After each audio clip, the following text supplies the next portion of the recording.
안녕하세요. 좋은 하루 보내세요. 저희 채널이 마음에 드셨다면 좋아요와 구독 부탁드려요. 여러분의 응원이 힘이 된답니다.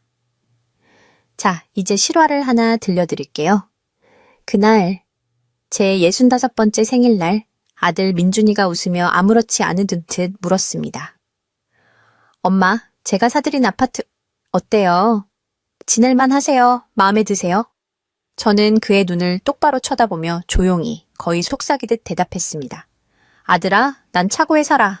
맞은편에 앉아있던 제 딸 지영이는 와인잔을 놓쳤고 잔은 그녀의 손가락에서 미끄러져 콘크리트 바닥에 쨍그랑 소리를 내며 떨어졌습니다. 붉은 와인이 바닥에 어두운 얼룩으로 번졌지만 저는 눈 하나 깜짝하지 않았습니다. 저는 딸을 쳐다보았고 그 얼굴에서 당혹감이 아닌 알아차림을 보았습니다. 그녀는 알고 있었습니다. 내내 알고 있었던 겁니다. 케이크 위에 촛불이 외풍에 흔들렸습니다. 65년. 동네 빵집에서 사온 값싼 케이크 위에 65개의 작은 불꽃. 우리는 개조된 차고에 앉아 있었습니다. 그곳에서는 여전히 낡은 페인트와 쇠, 기름 냄새가 났지만 민준이는 그곳을 엄마의 아파트라고 불렀습니다. 낡은 신발 상자와 플라스틱 용기들 사이에 그는 접이식 테이블을 펴고 저녁 식사를 가져왔습니다. 그는 비싼 양복을 입고 있었고 구두도 싸구려가 아니었습니다. 머리는 언제나처럼 잘 정돈되어 있었죠. 자신감 넘치는 마치 TV 앵커 같은 미소. 백만장자 아들. 지영이는 언제나처럼 허리를 꼿꼿이 세우고 의자 끝에 앉아 손톱으로 계속 휴대폰을 톡톡 쳤습니다. 값받은 매니큐어, 반짝이는 반지, 강하고 비싼 향수 냄새. 그녀는 38. 그녀의 모습을 봐서는 한때 우리와 방 3개짜리 아파트에서 간이 침대에서 잤다고는 상상할 수 없었습니다. 아주 예쁘게 됐네. 제가 예전에 시골집 이웃에게서 샀던 얇은 카펫을 뚫고 들어오는 냉기에 떨리는 것을 보이지 않으려 애쓰며 말했습니다. 와줘서 고맙다. 민준이가 테이블 너머로 손을 뻗어 제 손을 꽉 잡았습니다. 그의 손가락에는 렉서스 헤드라이트만 한 보석이 밝힌 반지가 끼워져 있었습니다. 엄마, 제가 얼마나 사랑하는지 아시잖아요. 제게 가장 중요한 건 엄마가 여기서 편하게 지내시는 거예요. 이 집을 사드릴 때 엄마에게 필요한 모든 것이 있기를 바랐어요. 저는 그를 한때 고민형과 함께 자고 누이와 한 숟가락으로 밥을 먹으며 크면 꼭 큰 집을 사주겠다고 말하던 아들을 쳐다보았습니다. 필요한 모든 것. 저는 제 거처를 둘러보았습니다. 첫 6개월 만에 푹 꺼져버린 얇은 매트리스가 깔린 좁은 철제 간이 침대. 구석에는 국은 끓일 수 있지만 주전자를 동시에 켜면 두꺼비 집이 내려가는 중국산 인덕션. 겨우 얼어 죽지 않을 정도만 데워주는 거의 수명이 다한 전기난로 하나. 창문은 아침마다 쓰레기차가 덜컹거리는 막다른 골목으로 나 있었습니다. 민준아, 제가 조용히 말했습니다. 아들아, 난 차고에 살아. 이건 아파트가 아니라 차고야. 지영이의 와인잔이 손에서 떨어져 깨졌습니다. 하지만 저는 깨진 유리가 아닌 그녀의 얼굴 표정을 보고 있었습니다. 그녀는 알고 있었고 저는 그것이 우연이 아니며 실수가 아니라는 것을 깨달았습니다. 이 모든 것은 의도된 것이었습니다. 엄마, 무슨 말씀이세요? 이건 독립된 공간이고 별도 출입구도 있고 다 갖춰져 있잖아요. 설명에 있던 대로 차고를 기반으로 한 아파트라고요. 저는 일어섰습니다. 관절이 낡은 문 경첩처럼 삐걱거렸지만 저는 일어섰습니다. 벽으로 다가가 공구가 걸려있던 녹슨 고리들, 제가 2년 동안 이마트에서 파는 온갖 세제로 지우려 했던 바닥 한가운데의 기름 얼룩, 그리고 겨울에 조금이라도 온기를 유지하려고 제가 카펫을 못 박아둔 차고 문을 가리켰습니다. 봐, 아들아. 제대로 봐. 이건 아파트가 아니야. 여기엔 제대로 된 수도도 없어.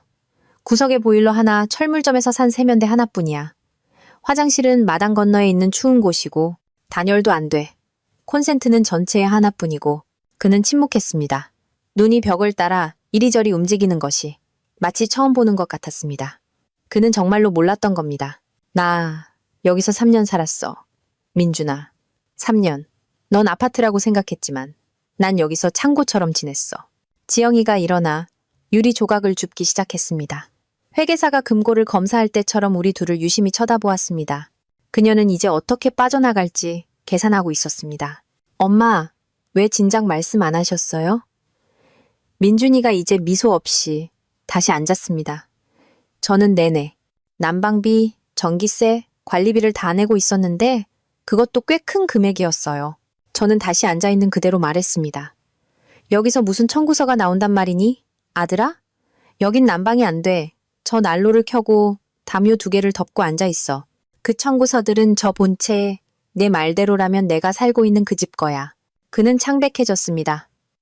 본체요? 그럼 거긴 비어 있어요?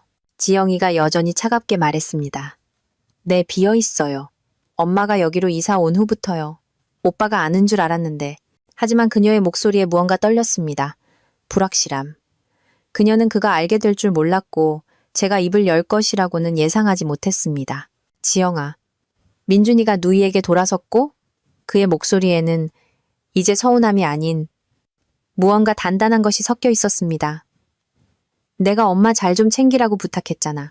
네가 직접 모든 게 잘 관리되고 있다고 말했잖아. 걱정 마.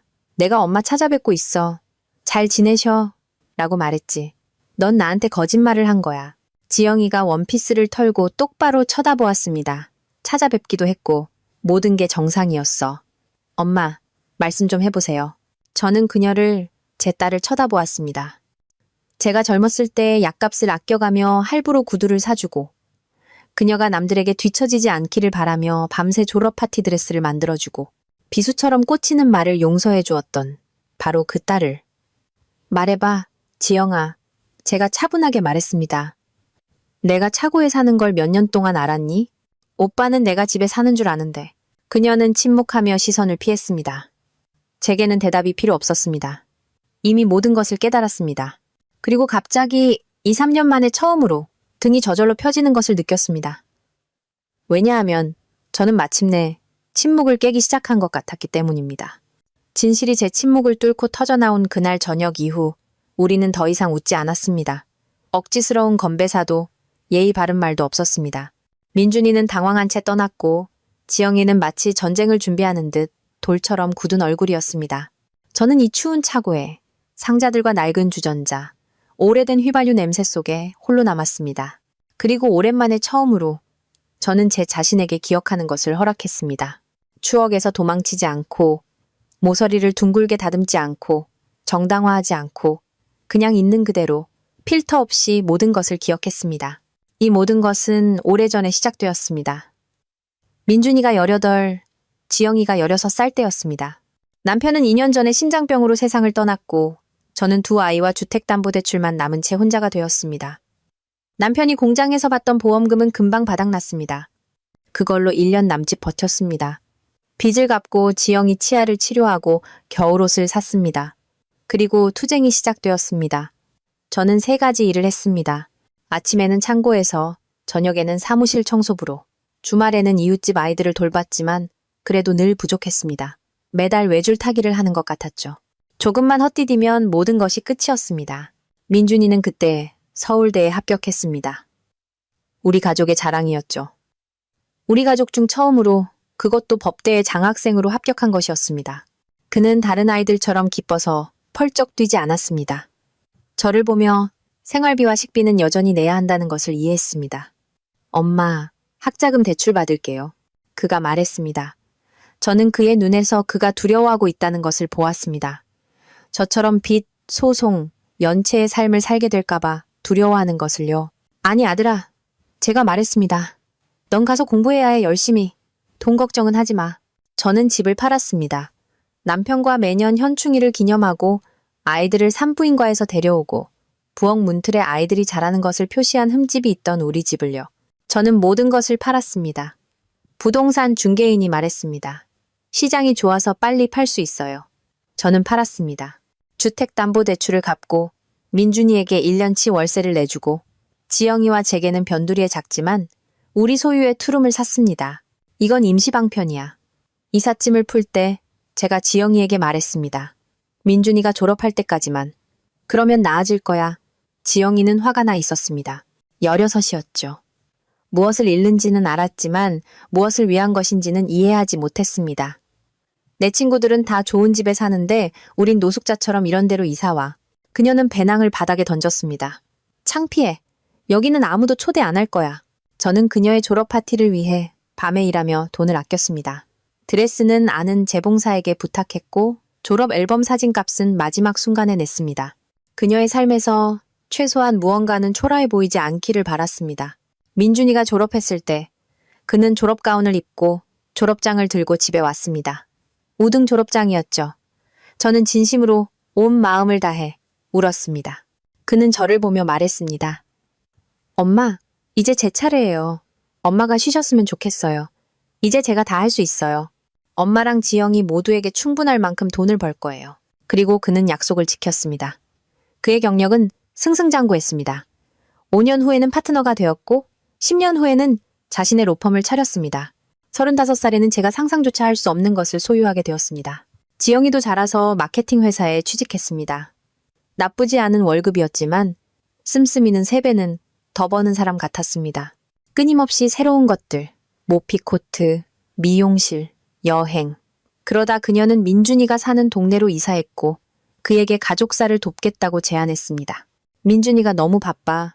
그녀가 전화로 제게 말했습니다. 온통 일에 파묻혀 있어. 내가 서류, 집, 재정 문제를 도와주고 있어. 그때 저는 생각했습니다. 그래, 아이들이 어른이 되어서 서로 의지한다면 그건 행복이지. 그러다 제게 어려움이 닥쳤습니다. 연금으로는 감당이 안 됐고 집세가 모든 것을 삼켰습니다. 약값도 부족했습니다. 저는 지영이에게 전화했습니다. 그녀는 듣고 나서 말했습니다. 엄마, 이제 월세 사는 게 힘드실 거예요. 좀 더 간단한 걸 생각해야 할지도 몰라요. 민준이랑 제가 뭐라도 알아볼게요. 저는 그녀를 믿었습니다. 그녀는 서류와 열쇠를 가져와 말했습니다. 엄마한테 딱 맞는 곳을 찾았어요. 좋은 동네고 이미 다 지불됐어요. 아무 걱정 마세요. 민준이가 다 냈어요. 엄마를 위해서요.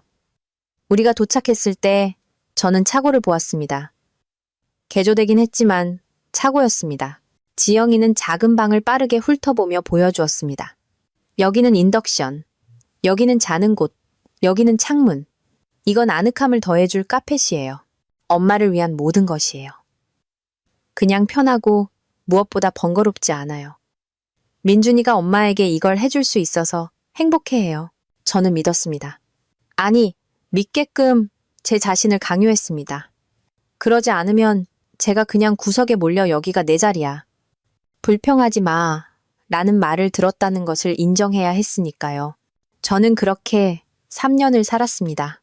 온기 없이, 물 없이, 매년 봄마다 쑤시는 무릎으로 콘센트가 하나뿐이라 계속 두꺼비 집이 내려가는 탓에 정해진 시간에만 불을 켜며 명절에만 따뜻한 음식을 먹으며 외로움 속에서 드문 전화 통화와 함께 저는 어리석어서가 아니라 두려워서 침묵했습니다. 감사하지 않는 사람으로 보일까봐 두려웠습니다. 불평하기 시작하면 이것마저 빼앗길까봐 두려웠습니다. 저는 스스로를 설득했습니다. 이만하면 됐어. 이 정도로 충분해. 가장 중요한 건 머리 위 지붕이 있다는 것. 아이들이 곁에 있다는 거야. 저는 그것이 사랑이라고 생각했습니다. 노년의 그런 남은 것을 받는 소박한 사랑. 하지만 사실 그것은 차가운 계산이었습니다. 제가 민준이에게 진실을 말할 때 지영이의 눈에 서려 있던 바로 그 계산. 다음 날 아침. 저는 늘 그렇듯 일찍 깼습니다. 추워서 등이 쑤셨습니다. 난방기는 또 꺼져 있었습니다. 밤 사이에 차단기가 내려간 모양이었습니다. 저는 낡은 담요를 두르고 잠옷 위에 가운을 덧입고 양모 양말을 신고 커피물을 끓이러 갔습니다. 인덕션이 예열되면서 딱딱거리는 소리를 냈습니다. 저는 주전자를 보며 생각했습니다. 내가 이걸 얼마나 오래 참았을까? 갑자기 전화가 울렸습니다. 민준이었습니다. 저는 바로 말하기 망설여지며 수화기를 들었습니다. 엄마, 그가 지친 목소리로 조용히 말했습니다. 이대로 둘 수 없어요. 내일 아침에 갈게요. 모든 걸 상의해야 해요. 어떻게 이렇게 됐는지 알아내야 해요. 그는 볼 수 없었지만 저는 고개를 끄덕였습니다. 알겠다, 아들아. 오렴. 5분 후 지영이에게서 문자가 왔습니다. 이제 만족해? 민준이 오빠 지금 난리 났잖아. 왜 일을 이렇게 크게 만들어? 크게 만들어? 저는 화면을 보았고 손가락이 추위 때문이 아닌 다른 이유로 떨렸습니다. 3년 동안 차고에서 월 50만 원 연금으로 아프면 약국까지 갈 수 없을까봐 늘 두려워하며 살았습니다. 그리고 이걸 내가 크게 만들었다니. 저는 휴대폰을 껐습니다. 민준이는 일찍 왔습니다. 아침 9시가 조금 넘었을 때 그의 차문이 쾅 닫히는 소리를 들었습니다. 그는 패딩을 입고 문 앞에 서 있었습니다. 머리는 헝클어져 있었고 눈은 밤새 잠을 못 잔 듯 피곤해 보였습니다. 그는 차고로 들어와 주위를 둘러보고 오랫동안 침묵했습니다. 세상에, 엄마. 그가 겨우 속삭였습니다. 어떻게 이걸 몰랐을까? 저는 말없이 그의 앞에 값싼 인스턴트 커피 한 잔을 놓아주었습니다. 그는 그것을 들고 제 간이 침대 외에 유일한 접이식 의자에 앉았습니다. 저는 정말 엄마가 잘 지내시는 줄 알았어요. 모든 게 괜찮은 줄 알았어요. 청구서도 내고 약값도 보내고 관리비도 냈는데 심지어 겨울에 난방도 주문했어요. 지영이가 다 설치했다고 했어요. 저는 그를 성공하고 강한 어른인 그를 보았습니다. 그 순간 그는 어릴 적 시골집에서 유리창을 깨고 제가 소리칠까봐 두려워하던 때처럼 어쩔 줄 몰라 보였습니다. 민준아, 넌 믿었던 거야. 그건 죄가 아니야. 다만 우리 사이의 신뢰가 지영이를 통해 전달됐고 그 애는 네 친절을 자기 편한 대로 조종했을 뿐이야. 그는 두 손으로 얼굴을 가렸습니다. 하지만 알았어야 했어요. 청구서를 받잖아요. 그게 저한테 왔는데 그 청구서들은 여기서 온 게 아니야, 아들아. 본체에서 온 거지. 거긴 중앙난방에, 보안에, 청소 서비스까지 있잖아. 넌 내가 거기 사는 줄 알았지? 그는 천천히 고개를 끄덕였습니다. 지영이가 엄마는 혼자 있는 걸 더 편하게 생각하고 큰 집을 원하지 않으신다고 했어요. 아늑하고 미니멀한 공간이 더 어울린다고. 그렇게 표현했어요. 저는 오랜만에 처음으로 실소를 터뜨렸습니다. 그래, 특히 그 공간의 사방에서 바람이 불고 난방기를 꺼야만 주전자를 켤 수 있을 때는 정말 아늑하지. 말도 안 되게. 그는 일어나 방 안을 서성였습니다. 발걸음은 무거웠고 시선은 당혹스러웠습니다. 지영이 그 애가 모든 걸 관리했어요. 서류, 서신, 부동산 중개인 접근권까지. 그 애가 직접 엄마를 여기로 데려왔어요. 직접 데려왔지. 보여주고 네가 다 지불했고 나는 믿었어. 아들이 아깝지 않다면 이게 그가 생각하는 보살핌의 방식이겠거니 생각했지. 그리고 침묵했어. 저는 그의 안에서 무언가 끓어오르는 것을, 얼굴에 분노와 실망, 고통이 한꺼번에 스치는 것을 보았습니다. 그때 차문이 쾅 닫히는 소리가 들렸습니다. 창문으로 내다보니 그의 차 뒤에 흰색 외제차가 서 있었습니다. 지영이가 내렸습니다. 손에는 비싼 빵집 봉투가 들려 있었습니다. 얼굴은 인터뷰하러 가는 여배우 같았죠. 오빠, 엄마, 빵 사왔어요. 그녀가 명랑하게 말하며 차고로 들어왔습니다. 왜들 그렇게 심각해요? 아침 먹어요. 그냥 흔한 오해잖아요? 엄마, 그냥 좀 과로하신 거예요. 솔직히 차고든 아니든 엄마가 직접 동의하셨잖아요. 그녀는 제 침대 가장자리에 앉아 코트가 더러워지지 않도록 담요 끝을 조심스럽게 젖혔습니다. 언제나처럼 예쁘고 깔끔하고 가식적이었습니다. 하지만 민준이는 더 이상 그녀가 익숙하게 보던 사람이 아니었습니다. 그는 차갑게 그녀를 쳐다보았습니다. 앉아. 지영아. 앉았어. 그녀가 명랑한 척하며 대답했습니다. 그렇게 심각한 거 아니야. 그냥 오빠한테 부담 주기 싫었어. 오빠는 일에 치여 살잖아. 엄마는 소박한 분이시고 많은 게 필요 없으시잖아. 그래서 조용하고 저렴하고 편리한 곳을 찾아드린 거야. 내가 다 결정하고 다 처리했어.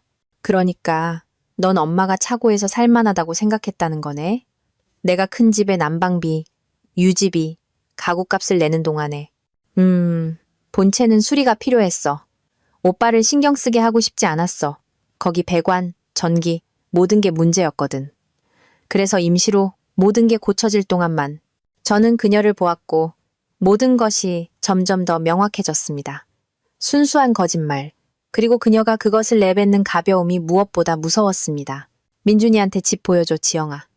제가 차분하게 말했습니다. 네? 오빠한테 집 보여줘. 오빠가 돈 낸 그 집. 네 말대로라면 내가 3년 동안 살았어야 할 그 집. 엄마, 하지만 그건. 보여줘. 민준이가 반복했습니다. 그의 목소리는 낮고 차분했지만 지영이가 움찔할 정도의 강철 같은 차가움이 깃들어 있었습니다. 우리 셋은 밖으로 나갔습니다. 20분 후 우리는 흰색 외벽의 크고 아름다운 집문 앞에 서 있었습니다. 저는 이 주소를 알았습니다. 지영이가 민준이 이름으로 무언가를 처리할 때 제게 가져왔던 서류에 적혀 있었죠. 그가 열쇠를 꽂자 자물쇠가 딸깍 소리를 냈습니다. 우리는 안으로 들어갔습니다.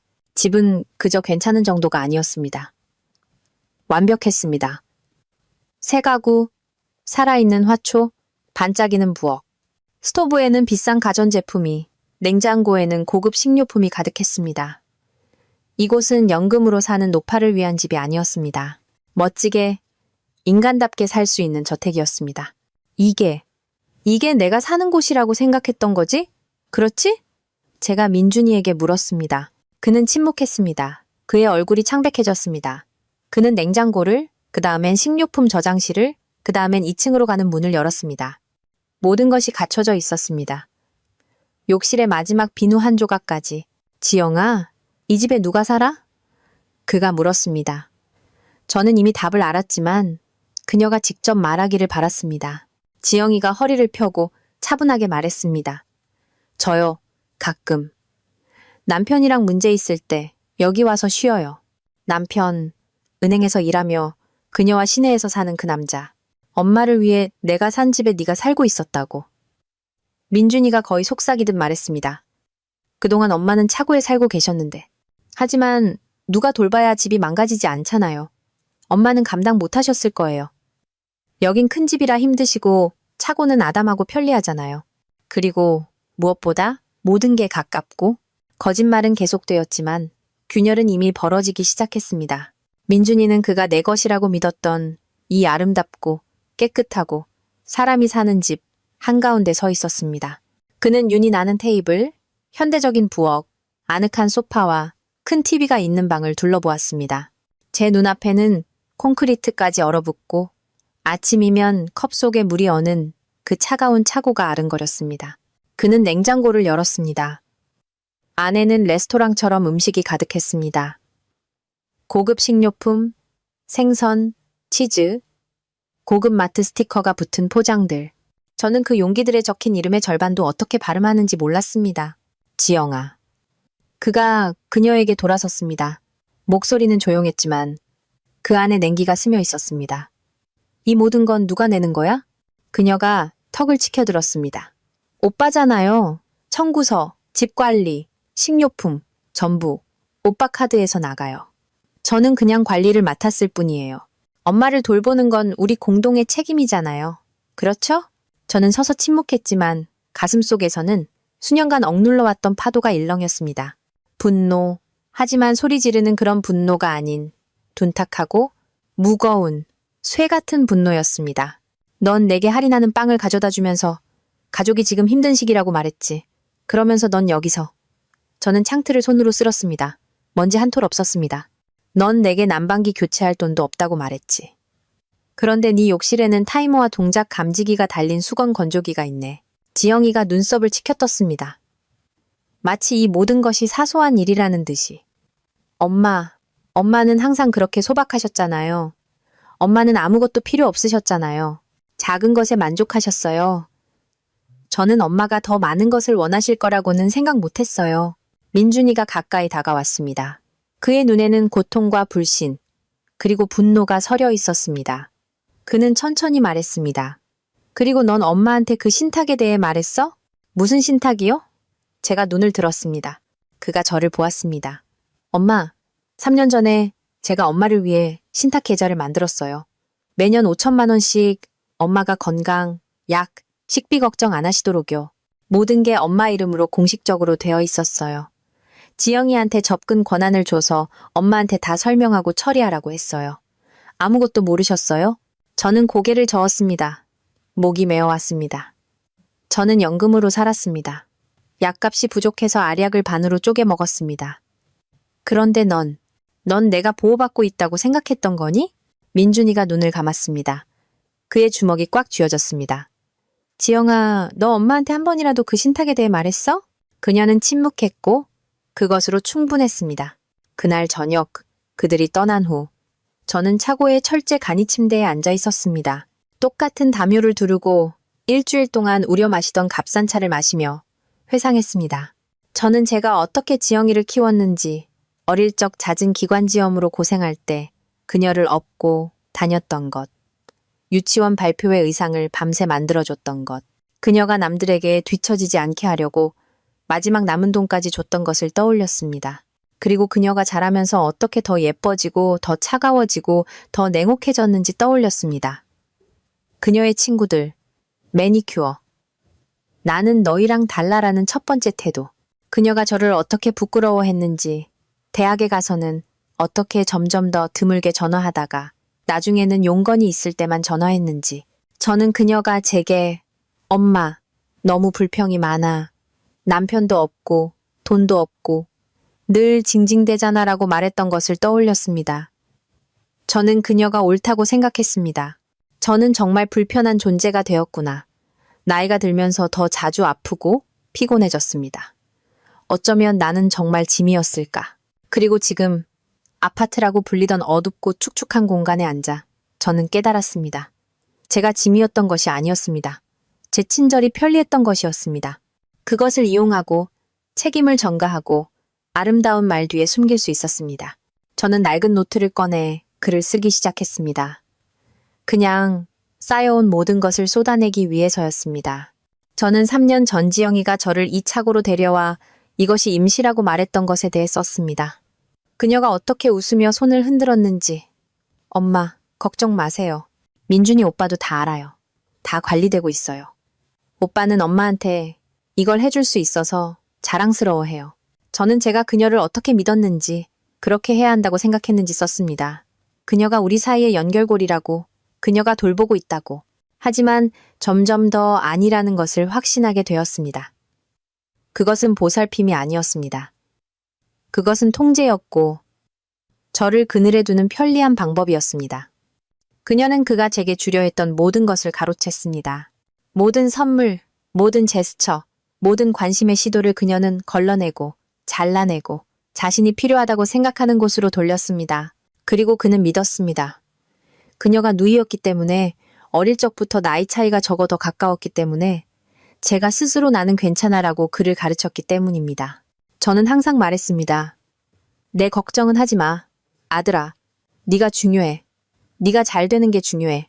그리고 그는 잘 됐습니다. 저는 손잡이 없는 여행 가방처럼 숨겨졌습니다. 하지만 이제 모든 것이 달라졌습니다. 이제 진실이 드러났습니다. 그리고 이것은 시작이었습니다. 다음 날 아침, 민준이가 다시 왔습니다. 창백했고 지쳐 보였습니다. 이번에는 아무 말도 하지 않고 그냥 제 짐 싸는 것을 도와주었습니다. 조용히 아쿠라떠 상자에 물건을 담았습니다. 저는 방해하지 않았습니다. 의자에 앉아 그가 제 물건들을 소박하고 낡고 다른 물건들을 마치 귀중한 것인 양 조심스럽게 다루는 것을 보았습니다. 두어 시간 후 우리는 그가 제가 내내 살고 있었다고 생각했던 바로 그 집에 있었습니다. 이제는 진짜로요. 민준이는 제 가방들을 들어 2층 방에 놓았습니다. 그 방에는 깨끗한 침구와 정원이 내다보이는 창문이 있었습니다. 창가에는 페튜니아, 라벤더, 로즈마리 화분이 놓여 있었습니다. 누군가 돌봤겠죠. 아마 저도 모르게 이 모든 것에 돈을 내고 있었을 겁니다. 저는 그냥 복도에 서서 이것이 이제 내 것이라는 사실을 믿기지 않았습니다. 엄마, 그가 말했습니다. 우리가 다 바로잡을게요. 약속해요. 하지만 저는 이것이 쉽지 않을 것이라는 것을 이미 알고 있었습니다. 이것은 단지 집에 관한 문제가 아니었습니다. 수년에 관한 문제였고 자식들에게 마치 사라진 존재가 된 것 같은 느낌에 관한 문제였습니다. 지영이는 거의 일주일 동안 나타나지 않았습니다. 전화도 문자도 없었습니다. 저는 그녀가 그냥 잠수 타고 사라질 것이라고 생각하기 시작했습니다. 하지만 아니었습니다. 그녀는 제가 예상했던 대로 혼자가 아니라 빵과 변명을 들고 왔습니다. 그녀는 크림색의 비싼 코트를 입고 스카프를 깔끔하게 메고 있었습니다. 자신감 있게 사과는 전혀 담겨있지 않은 미소를 지으며 버티고 있었습니다. 엄마, 오빠, 얘기 좀 해요. 모든 건 해결될 수 있어요. 누구도 나쁜 의도는 없었어요. 그냥 오해예요. 민준이는 팔짱을 낀 채 서 있었습니다. 그의 얼굴은 돌처럼 굳어 있었습니다. 앉아. 그가 말했습니다. 설명해봐. 지영이는 언제나처럼 핸드백을 조심스럽게 옆으로 밀어놓고 소파 가장자리에 앉아 자신감 있는 비즈니스 목소리로 말하기 시작했습니다. 상황이 복잡해요. 본체는 정말 수리가 필요했어요. 오빠가 걱정하지 않도록 엄마를 임시로 차고에 모시기로 결정했어요. 오빠를 방해하고 싶지 않았어요. 오빠는 이미 과부하 상태였잖아요. 제가 모든 걸 떠맡았어요. 무슨 수리? 그가 말을 끊었습니다. 여긴 모든 게 완벽한 상태야. 바다, 벽, 가전제품. 심지어 냉장고도 음식으로 꽉 차 있어. 어디 견적서가 있어? 청구서는? 서류는? 지영이는 잠시 침묵하다가 아무렇지도 않다는 듯이 말했습니다. 그렇게 간단하지 않아요. 이런 집을 유지하는데 얼마나 드는지 오빠는 상상도 못할 거예요. 모든 게 제대로 돌아가도록 엄청난 시간을 썼어요. 엄마는 소박하시잖아요. 불평도 안 하셨고요. 그럼 모든 게 괜찮았다는 뜻이죠. 저는 참지 못했습니다. 네게 약이 다 떨어졌을 때 전화했었어. 넌 지금 가족이 힘든 시기야 라고 말했지. 축구 난방기가 고장났다고 문자 보냈을 때 넌 참아요. 지금 다들 힘들어라고 답했어. 민준이가 그녀에게 돌아섰습니다. 지영아, 나는 돈을 보냈어. 매년 5천만 원씩 엄마의 필요를 위해 특별히 배정했어. 신탁을 만들었어. 의료비가 발생할 경우를 대비해 비상계좌 접근 권한도 네게 줬어. 그 돈은 어디로 갔어? 그녀가 고개를 들었습니다. 오빠는 얼마나 많은 걸 해결해야 하는지 몰라요. 의사를 찾고, 처방전을 받고, 배달을 시키고, 제가 다 했어요. 거짓말하지 마. 제가 조용히 말했습니다.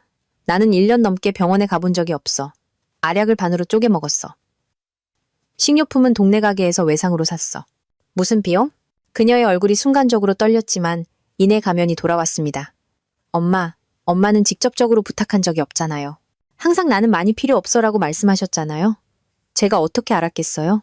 나는 부탁했어. 힘들다고 부족하다고 안 좋다고 말했어. 단지 네가 듣고 싶지 않았을 뿐이야. 민준이가 한 걸음 다가왔습니다. 그의 목소리에는 더 이상 놀라움이 없었습니다. 단지 냉혹한 뿐이었습니다. 너는 그냥 모든 걸 걸러냈어. 내가 엄마에게 주려 했던 모든 것을 가로챘어. 전달하지도 설명하지도 않고 그냥 주머니에 넣고 내 편한 대로 살았어. 그녀가 폭발했습니다. 너희 둘 다 아무것도 몰라. 너희 사이에서 늘 불평하고 징징대는 엄마와 영원히 사업에 바쁜 너 사이에서 사는 게 어떤 건지 상상도 못할 거야. 나는 너희를 위해 모든 걸 했어. 저는 똑바로 차분하게 일어섰습니다. 우리를 위해서? 너는 나를 추운 차고에 내버려뒀어. 내 아들이 내 생활을 위해 보낸 돈을 빼앗고 너 자신은 미용실을 다니고 나를 위해 마련된 집에서 살았어. 그리고 이 모든 게 우리를 위해서라고? 엄마, 과장하지 마세요. 죽을 뻔한 건 아니잖아요. 머리 위 지붕도 있었고 음식도 있었어요.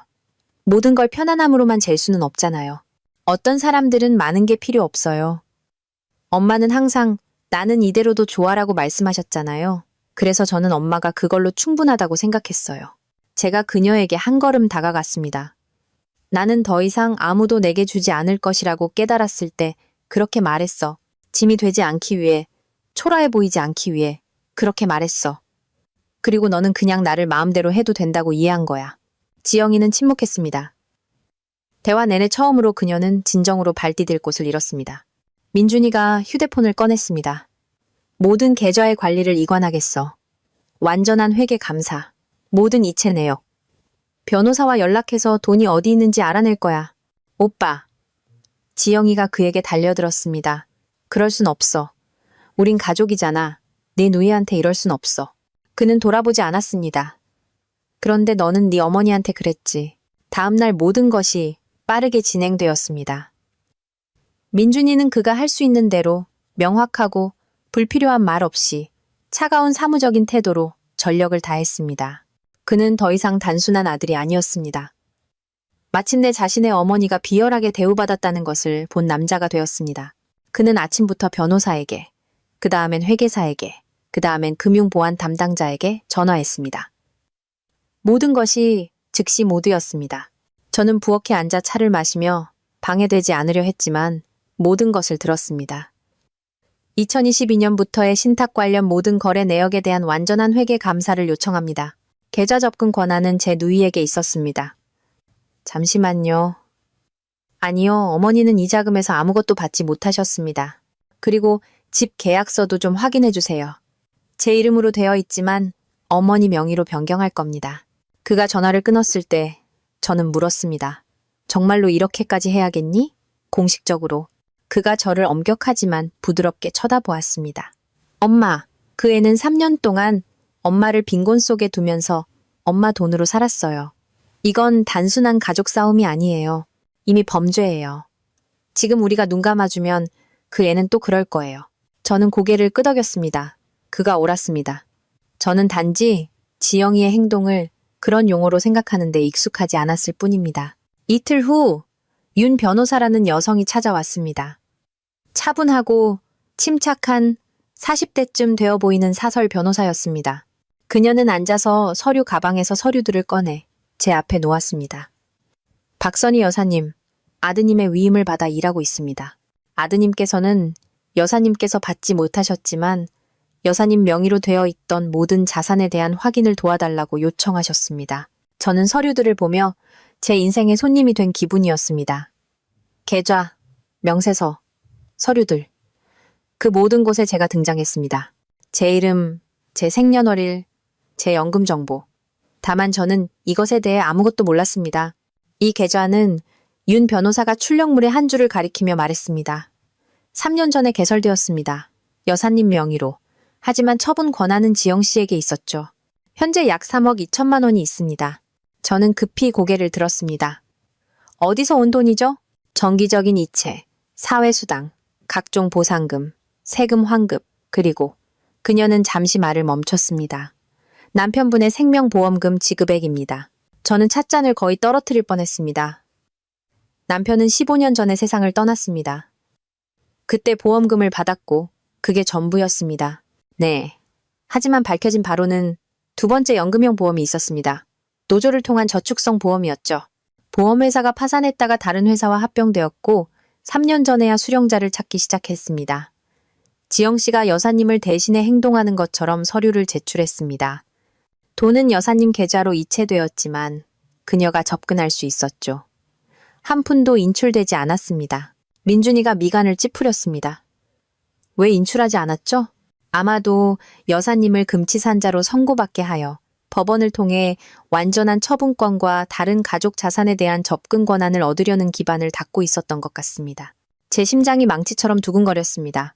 그녀가 후견인 지정을 신청하려고 했다니 윤 변호사가 고개를 끄덕였습니다. 신청서 초안, 변호사와의 상담 기록이 있습니다. 여사님의 이상 행동을 기록한 진단서도요. 예를 들어 어머니가 외로움을 호소하고 약값 지불에 어려움을 겪으며 도움을 요청함, 인지장애 가능성 있음과 같은 것들이요. 저는 주먹을 꽉 쥐었습니다. 그것들은 모두 제 진정한 도움 요청이었고 제 피로감이었고 제 외로움이었습니다. 그리고 그녀는 이것을 제가 정신이 온전치 않다는 증거로 둔갑시켰습니다. 민준이는 참지 못했습니다. 그 애는 엄마를 일부러 차고에 살게 한 거야. 만일의 경우 엄마가 혼자 살 수 없는 상태라는 걸 증명하기 위해서 모든 게 미리 계획된 거였어. 하지만 왜? 저는 이해할 수 없었습니다. 그 애는 내 딸인데. 윤 변호사가 부드럽지만 단호하게 말했습니다. 이것은 감정의 문제가 아니라 통제의 문제입니다. 돈에 관한 문제죠? 이런 사례는 드물지 않습니다. 특히 친척이 자신이 감당할 수 없는 생활 방식에 익숙해졌을 때요. 그날 저녁, 저는 창가에 앉아 어두운 정원을 바라보았습니다. 창밖에서는 나무잎이 바스락거렸습니다. 저는 낡고 빛바랜 사진 한 장을 손에 들고 있었습니다. 저, 남편, 민준이, 그리고 지영이. 그때 그녀는 5살쯤 되었을 겁니다. 우리는 강가에 서 있었고 모두의 얼굴에는 햇살과 웃음이 가득했습니다. 그녀는 제 손을 잡고 있었습니다. 그렇게 친근하고 그렇게 제 것이었던 아이. 이제 저는 그 사진을 보며 공허함을 느꼈습니다. 제가 그녀에게 쏟아부은 모든 것, 선해, 인내, 어머니로서의 믿음을 그녀는 조종하고 빼앗고 조금씩 파괴하는 도구로 바꾸었습니다. 그리고 가장 무서운 것은 제가 그것을 허락했다는 것입니다. 관계를 잃을까봐 두려워서, 불필요한 말을 할까봐 두려워서, 그냥 엄격하고 피곤하고 바쁜 아이일 뿐이야. 속은 분명 착할 거야 라고 생각했기 때문입니다. 하지만 이제 저는 알았습니다. 아니, 착한 딸은 그렇게 하지 않습니다. 진정한 보살핌은 통제가 아니며 가족의 결정이라는 미명하에 이루어지는 차가운 착취는 더더욱 아닙니다. 민준이가 나중에 제게 와서 옆에 앉아 잠시 침묵했습니다. 그러다 그가 물었습니다. 엄마, 경찰에 신고서를 제출하길 원하세요? 금융사기, 신뢰남용, 횡령, 모두 형사사건이 될 수 있어요. 저는 오랫동안 침묵하다가 간단히 대답했습니다. 그래, 원해. 그는 감정 없이 고개를 끄덕였습니다. 그럼 시작하겠습니다. 일주일 후 우리는 신고서를 제출했습니다. 민준이는 제가 직접 가지 않도록 주장했습니다. 모든 것은 위임장을 통해 처리되었습니다. 그는 금융사기 사건에서 노인을 보호하는데 전문인 좋은 변호사와 계약했습니다. 형사사건은 빠르게 개시되었습니다. 증거가 넘쳐났습니다. 서류, 명세서, 후견인, 지정신청서 초안, 지영이와 변호사들의 서신, 게다가 보험금과 사회수당, 심지어 제가 받았다고 되어 있는 치과 보철물 보상금까지 입금된 계좌들. 저는 이 중 아무것도 본 적이 없었습니다. 단 한 푼도. 50대쯤 되어 보이는 피곤하지만 정직한 얼굴의 수사관이 직접적으로 말했습니다. 따님께서는 징역형에 처해질 수 있습니다. 여기에는 사기뿐만 아니라 문서 위조, 위임장 남용, 그리고 탈세 혐의도 포함될 수 있습니다. 저는 말없이 고개를 끄덕였습니다. 제안은 평온했습니다. 기쁨도 분노도 아닌 고요함. 마침내 모든 것을 환상 없이 명확하게 본 것 같았습니다. 지영이는 통보를 받았을 때 먼저 문자를 보냈습니다. 진심이야? 자기 딸을 감옥에 보내고 싶어? 뭐 때문에? 내가 엄마한테 시간 쓴 것 때문에? 저는 답장하지 않았습니다. 그러다 소환장이 왔습니다. 지영이는 비싸고 중요해 보이는 악어가죽 서류 가방을 든 변호사와 함께 신문에 출석했고 다시 그녀의 익숙한 태도를 보였습니다. 이 모든 건 과장이에요. 저는 그냥 최선을 다하려고 했을 뿐이에요. 엄마는 모든 걸 알고 계셨어요. 우리 사이에는 가족 간의 합의가 있었어요. 하지만 이제 그녀의 말은 아무 의미가 없었습니다. 서류가 그녀를 대변했기 때문입니다. 민준이는 신고인 자격으로 신문 중 하나에 참석했습니다. 그는 감정 없이 침착하게 똑바로 앉아 있었습니다. 지영이가 그에게 우리는 가족이잖아 라며 압박하려 했을 때 그는 그냥 말했습니다. 네가 엄마를 추위에 살게 내버려둔 그날, 넌 더 이상 내 가족이 아니었어. 그녀는 벌떡 일어나 소리쳤습니다. 넌 어차피 항상 엄마를 더 사랑했잖아. 항상. 나는 잉여였어. 이순이로 사는 게 어떤 건지 넌 절대 이해 못해. 그러다 갑자기 톤을 바꿔 덧붙였습니다. 이 돈 없으면 나는 아무것도 안 남아. 나한테는 더 이상 아무것도 없어. 그렇게 만든 건 너 자신이야. 민준이가 차분하게 말했습니다. 엄마의 삶은 아무것도 아닌 것이 아니었어. 그건 수년의 세월, 건강, 눈물, 희생이었어. 그리고 너는 그 모든 것을 수입원으로 이용했지. 이제 책임을 져. 저는 법정에 있었습니다. 복수심 때문이 아니었습니다. 그냥 끝까지 가봐야 했습니다. 진실이 마침내 다른 사람의 미소 뒤에 숨지 않는 것을 보기 위해서였습니다. 지영이는 제가 거의 알아보지 못할 얼굴로 법정에 서 있었습니다. 피곤하고 화장기 없고 머리도 정돈되지 않은 모습이었습니다. 그녀의 변호사는 거창하게 말하며 가족 관계를 언급하고 모든 것을 재판 전 합의로 해결하자고 제안했지만 판사는 엄격했습니다. 날카로운 시선을 가진 60대 여성이었습니다. 그녀는 불필요한 감정 없이 듣다가 말했습니다. 피고인은 3년 동안 체계적으로 자신의 어머니를 가족으로부터 고립시키고 보살핌과 부양을 위해 배정된 자금에 대한 접근을 차단했습니다. 이것은 신뢰를 냉소적이고 지속적으로 이용한 것입니다. 선고, 징역 3년 및 손해배상. 저는 기쁘지 않았지만 마치 안에서 짐을 덜어낸 듯한 느낌이었습니다. 마침내 제가 수년간 스스로에게 금지했던 말을 누군가 소리내어 말해준 것 같았습니다. 나는 이런 대우를 받을 자격이 없었다. 재판 한 달 후 저는 이 집으로 완전히 이사했습니다. 모든 서류는 이제 제 이름으로 되어 있었습니다. 민준이는 엄마가 이게 엄마 것이라고 느끼셔야 해요. 임시가 아니라 빼앗길 때까지가 아니라 진짜로요라며 주장했습니다. 그는 직접 저와 함께 주민센터에 가서 전입신고를 다시 하고 주소 변경을 도왔습니다.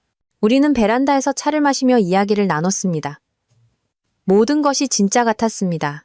엄마, 그가 어느 날 말했습니다. 제가 더 일찍 깨닫지 못한 것에 대해 아직도 제 자신에게 화가 나요. 저는 그의 손을 잡았습니다. 내 잘못이 아니야. 내가 너희에게 나는 괜찮아라고 가르쳤어. 내가 알아서 할 수 있고 나를 불쌍히 여기지 말라고 보여줬어. 지영이는 그냥 그걸 이용했을 뿐이야. 그는 고개를 끄덕였습니다. 알아요. 그가 말했습니다. 이제 저는 엄마가 그냥 자신을 위해 사셨으면 좋겠어요. 누군가를 위해서가 아니라, 때문이 아니라 그냥 인간답게요. 저는 작은 발걸음부터 시작했습니다. 예전에는 사치라고 생각했던 좋은 비타민을 약국에서 샀습니다. 늘 하던 대로 직접 자르지 않고 미용실에서 제대로 머리를 잘랐습니다. 꽃집에 들러 장미 묘목을 샀습니다. 손에서 다시 젊었을 때처럼 흙냄새가 났습니다. 그리고 도서관, 원예강좌, 주민센터의 여성교실, 어느 저녁 조경 디자인 수업에서 저는 한 남자를 만났습니다. 노인도 구혼자도 아닌 그저 조용하고 따뜻한 목소리가 부드러운 호랍이었습니다. 제가 떨어뜨렸을 때 구근이 든 가방을 주워주었고 수업 후에 함께 차를 마셨습니다. 그렇게 모든 것이 시작되었습니다. 영화처럼이 아니라 진짜로 천천히 조용히 그리고 수년 만에 처음으로 저는 좋았습니다. 모든 것이 견딜만 해서가 아니라 제가 직접 선택했기 때문입니다. 반년이 지났습니다. 그동안 저는 예전에는 생각조차 두려워했던 많은 것들을 깨달았습니다. 저는 더 이상 잉여라고 느끼지 않았고 매일 아침 약값이 충분할지, 가게까지 걸어갈 수 있을지, 난방기가 고장나지 않을지 불안에 떨며 깨어나지 않았습니다. 이제 저는 난방기뿐만 아니라 커피와 책, 창가에 라벤더 향기가 나는 집에서 살고 있었습니다. 아무도 참아, 우리 다 아끼고 있어라고 소리치지 않는 곳, 그리고 제가 더 이상 누구에게도 짐이 되지 않는 곳. 민준이는 이제 다른 사람이 되었습니다. 지난 몇 년간의 차갑고 바쁜 사업가가 아니라 살아있는 아들이었습니다. 그는 매일 전화해서 제 기분을 묻거나 식료품을 보내주거나 그냥 점심 먹으러 들렀습니다. 이유 없이, 형식 없이 그냥 곁에 있었습니다. 그는 심지어 짧은 휴가를 냈습니다. 저는 많은 것을 잃었어요. 그가 말했습니다. 더 이상 잃고 싶지 않아요. 어느 저녁 우리는 제 베란다에 앉아 있었습니다. 그는 제가 어릴 적처럼 구워준 파이를 먹고 있었습니다. 엄마, 그가 갑자기 말했습니다. 제 아내 나리 씨랑 인사시켜드리고 싶어요. 저는 굳었습니다. 저는 그녀를 언뜻 몇 번밖에 보지 못했습니다. 제가 그녀에 대해 아는 모든 것은 지영이의 말을 통해서였습니다. 지영이는 나리가 내성적이고 가족 모임을 좋아하지 않으며 우리 성격이 맞지 않을 것이라고 말했습니다. 그리고 저는 믿었습니다. 그녀는 항상 만나고 싶어 했어요. 그가 덧붙였습니다.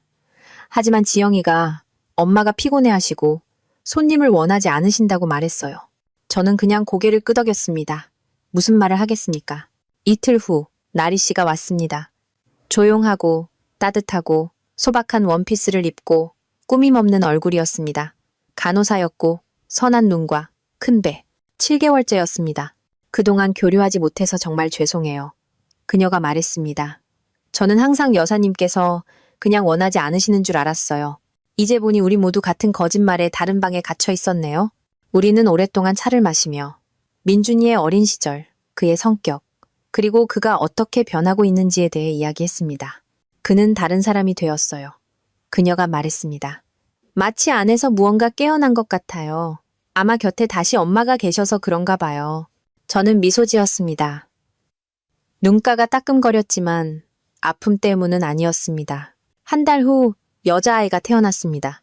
마리나, 제 첫 손녀딸. 저는 아기방의 흰색 안락의자에 앉아 처음으로 그녀를 안았을 때 제 심장이 온기로 터져버릴 것만 같았습니다. 할머니는 항상 곁에 계실 거예요. 나리가 말했습니다. 필터 없이, 중개인 없이, 그냥 진짜로요. 하지만 이것이 유일한 놀라움은 아니었습니다. 어느 날 낯선 여자에게서 전화가 왔습니다. 박선희 여사님, 안녕하세요. 저는 지영 씨의 전 남편, 진수 씨의 누나, 아름이라고 합니다. 저는 긴장했습니다. 저는 여사님을 모르시지만 한 작은 여자아이를 소개해드리고 싶어요. 이름은 소윤이에요. 여사님의 손녀딸입니다. 숨이 멎을 것 같았습니다. 진수 씨가 지금 완전한 양육권을 가졌어요. 지영 씨는 아시다시피 하지만 그는 소윤이가 할머니를 알 권리가 있고 여사님께서도 손녀를 알 권리가 있다고 생각해요. 그들이 왔을 때 저는 어떻게 해야 할지 몰랐습니다. 아름 씨가 차에서 이동식 아기 침대를 들고 나왔는데 그 안에는 2살쯤 되어 보이는 곱슬머리에 진지한 표정의 여자아이가 졸고 있었습니다. 지영이와 저를 닮았습니다. 소윤아, 제가 속삭였습니다. 내가 네 할머니야. 그녀는 저를 오랫동안 쳐다보다가 손을 뻗어 제 코를 만지고 웃었습니다. 그리고 제 안에서는 수년간 부서져 있던 무언가가 마치 다시 맞춰지는 것 같았습니다. 그 후 저는 그들 집에 놀러 가기 시작했습니다. 아름 씨가 도와주었고 진수 씨는 감사했습니다. 우리는 지영이에 대해 이야기하지 않았습니다. 그냥 제대로 계속 살아갔습니다. 저는 소윤이가 죄책감을 느끼며 자라지 않았으면 해요. 제가 어느 날 말했습니다. 그 애는 엄마가 실수한 것에 대해 잘못이 없어요. 그건 단순한 실수가 아니었어요. 진수 씨가 대답했습니다. 그건 시스템이었어요. 하지만 우리가 그걸 멈췄죠. 그리고 어쩌면 여사님 덕분에 다른 가족들도 생각하게 될지 몰라요. 이제 저녁에는 유모차 2대를 밉니다. 하나는 말이나 다른 하나는 소윤이가 타고 있죠. 거리의 사람들이 미소 짓습니다. 쌍둥이인가 봐요. 거의요. 제가 미소 짓습니다. 둘 다 제 손녀딸이에요. 때때로 저는 꿈을 꿉니다. 다시 그 차고에 사는 꿈. 춥고 파이프가 시끄럽고 밤에는 누군가 창밖에서 쓰레기통을 덜컹거립니다. 저는 떨며 깨어나 제가 어디에 있는지 바로 알아차리지 못합니다. 그러다 커튼이 달린 창문, 부엌의 주전자, 선반 위에 손녀들 사진을 봅니다. 저는 집에 있습니다. 저는 자유롭습니다. 그리고 저는 그냥 서류상으로가 아니라 진짜로 살아 있습니다. 아시나요? 한때 저는 노년에는 그냥 조용히 여생을 보내고 방해하지 않고 부탁하지 않고 주는 모든 것에 감사해야 한다고 생각했습니다. 하지만 이제 저는 다른 것을 압니다. 노년은 포기가 아닙니다. 그것은 그냥 새로운 장입니다. 그리고 그 안에서도 건설하고 사랑하고 존엄하게 살 수 있습니다. 이 이야기를 듣고 계신 여러분이 어떤 일을 겪으셨는지 저는 모릅니다. 하지만 여러분이 구석에 내몰렸다고 느끼신다면 아십시오. 단 하나의 가방으로도 지지 없이도 나올 수 있습니다. 모든 것은 여러분이 스스로에게 나는 아파, 나는 동의하지 않아, 나는 다르게 살고 싶어라고 말하는 것을 허락하는 순간부터 시작됩니다. 저는 65에 그렇게 했습니다. 그리고 아시나요? 단 한순간도 후회하지 않습니다. 끝까지 함께 해주셔서 감사합니다. 원하신다면 어느 도시에서 오셨는지 써주세요. 제 이야기가 어떤 곳까지 닿았는지 궁금하네요. 그리고 이 이야기 뒤에 남겨둔 다른 2개의 영상도 확인해보세요. 분명 놀라실 겁니다. 또 만나요. 여러분의 박선희 드림.